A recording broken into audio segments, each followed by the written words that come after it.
हर हर महादेव दोस्तों, कैसे हैं आप सब। चलिए शुरू करते हैं आज की कहानी।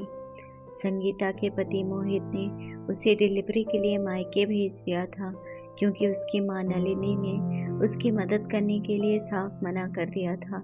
संगीता ने मायके में ही एक सुंदर से बेटे को जन्म दिया। सासू माँ एक बार अपने पोते को देखने आई और चली गई। उसने बहू से कहा भी नहीं कि बेटा जल्दी से आ जा। उन्हें देख ऐसा लगता था कि पोते पर भी इन्हें प्यार नहीं आया। जब से मोहित की शादी हुई है, उसने बहू को चैन से जीने ही नहीं दिया। मोहित दूसरी जगह नौकरी करता था, वह सिर्फ वीकेंड में ही घर आता था। बीच के दिनों में संगीता नौकरानी बनकर रह गई थी। मोहित ने माँ को बहुत समझाने का प्रयास किया, पर वह अपने करतूतों से बाज नहीं आई। बहू ने वहीं पर एक स्कूल में नौकरी ज्वाइन कर ली, ताकि सास के साथ ज़्यादा समय व्यतीत नहीं करना पड़ेगा। वह भी कोई कम नहीं थी। उसने काम वाली बाई को हटा दिया। स्कूल से आकर संगीता को सारे काम करने पड़ते थे, फिर स्कूल के काम अलग होते थे, इसलिए वह पूरा स्कूल का काम स्कूल में ही करके आने लगी। इस बीच संगीता माँ बनने वाली थी। सास नलिनी किस मिट्टी की बनी हुई थी कि कड़ाके की ठंड में भी उसे काम करने के लिए मना नहीं करती थी। मोहित ने माँ को बहुत समझाकर काम वाली बाई को वापस बुलाना चाहा, पर वह नहीं मानती थी। ऊपर से कहती थी कि मैंने भी तो यह सब किया है। जब डिलीवरी का समय आया तो नलिनी ने मोहित को साफ कह दिया था कि इसे मायके भेज दे, मेरे से काम नहीं होगा। मोहित ने सोचा, चलो यह भी अच्छा है, कम से कम वहाँ यह सुकून से रह सकेगी।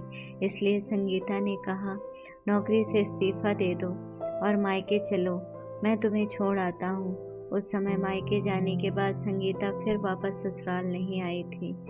मोहित खुद 15-20 दिन में एक बार उसे और बेटे से मिलने आ जाता था। संगीता से मोहित ने कहा, तुम माँ के पास रहकर नौकरी ज्वाइन कर लो, मैं आते जाते रहूँगा।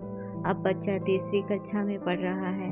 मोहित ने बताया कि माँ बाथरूम में गिर गई है और उनकी रीढ़ की हड्डी में फ्रैक्चर हो गया है, बिस्तर पर पड़ी है। बहू बेटे को याद करके बहुत आंसू बहा रही है। मोहित उन्हें रोते हुए देखकर कहा, माँ संगीता बहुत अच्छी थी, मैंने आपको बहुत समझाने का प्रयास किया, आपने ही उसे घर में रहने नहीं दिया। बेटा बहू पोते के साथ आराम की जिंदगी जीना था आपको, परंतु आपने खुद अपनी किस्मत बदल ली। मैं कुछ नहीं कर सकता हूँ। अब आपके आंसू रोने से भी समय नहीं बदल सकते। मैं आपको छोड़ नहीं सकता हूँ और ना ही मेरे परिवार को।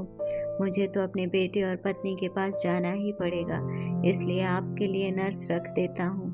मेरी अनुपस्थिति में वह आपकी देखभाल करेगी। तो दोस्तों, कैसी लगी ये कहानी?